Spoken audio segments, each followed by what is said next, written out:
Welcome. Good morning, it's 9:11 a.m. Thursday, February 9th, and welcome to the third consideration in #Land of Tomorrow, The Light of Sovereignty by Henry Moss. Come along with us. Third consideration.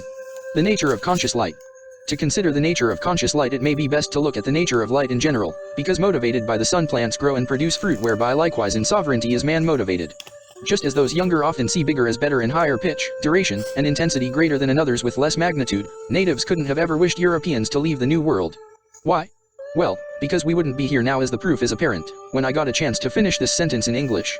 Sure, English had more firearms than natives, but as they say, the enemy of my enemy is my friend. The French were certainly unfriendly not with settlers but particularly with those from England.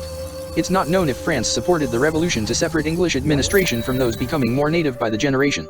But why on earth is this pertinent to conscious light? Answering that, we ask who on earth is sovereign to all, whereas the sun is too bright to see. We may not be conscious enough to conceive him. Unable to visually capture the sun or conceive the sovereign of creation, men stand as the highest ranking sovereign in a vicinity, as relatively speaking, when men are kings of their castles in lieu of any other authority. That is something to think oneself is king of the earth and keep that mindset until death on the battlefield, preferred by warriors. The nature of conscious light may be better understood through empiricism, where explorers claimed everything seen for a kingdom, because it was seen through English eyes. And such light never extinguishes but travels where the law of man comes in conflict with nature, and dissolving political ties a new body forms. The law of man and nature, where though extremes of either lead to the contrary, we are conscious that both are valid sources of sovereign authority.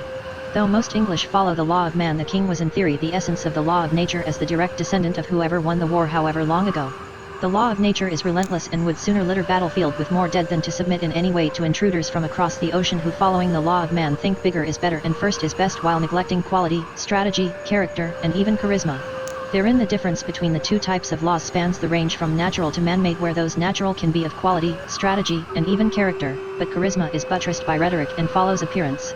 That gene says pa others see in us we attract without trying, but being trained since birth to lead the kingdom. Whoever was the true king, by the time he matured he'd be perfection. His presence demanded order, and his pontification galvanized his people. We can say that about an English king because we are more familiar, but natives were naturally more familiar with kings they groomed. But history is to us what English document, where most natives had never seen Europeans, as the gaze separated sovereign administration, that language kept them so. The law of man derives from what is written as the most beneficial or persuasive arguments made for the direction of bodies a sovereign, theoretically, ultimately supports. In the beginning was the Word, and the Word was with God, and the Word was God. John 1:1-3, it is just that there are so many people with languages equally diverse to where, when outnumbered in the wilderness, without strategy from some sovereign, encounters with natives were thought to be fatal. Sure, the wilderness seems dangerous the further one gets from society or the closer one gets to those contrary, because the law of man records English wins and losses. Considering losses, those English prepared as much as they could then to survive worst-case scenarios. For English explorers, frontiersmen, and settlers, autonomy in lieu of dependence on the crown was necessary to maximize benefit to and minimize damage of those closer biologically.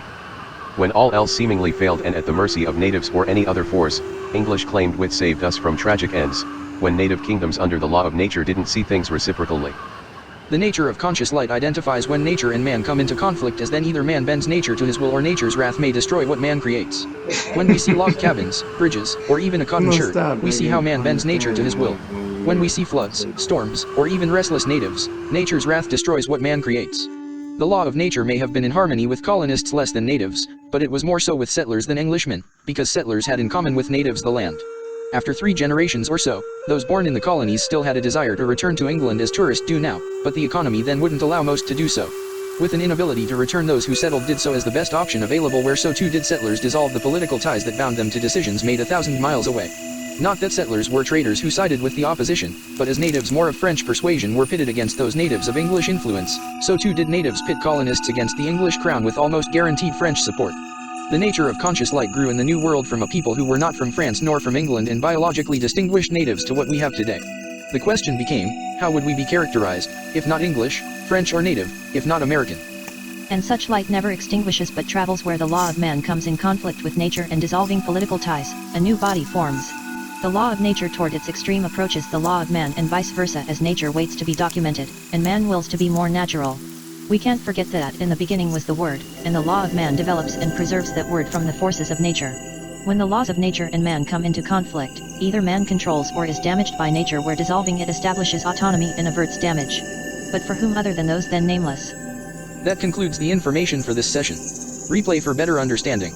We have a pop quiz coming next Thursday, so read ahead if it makes you feel more comfortable. Thank you for your time and consideration.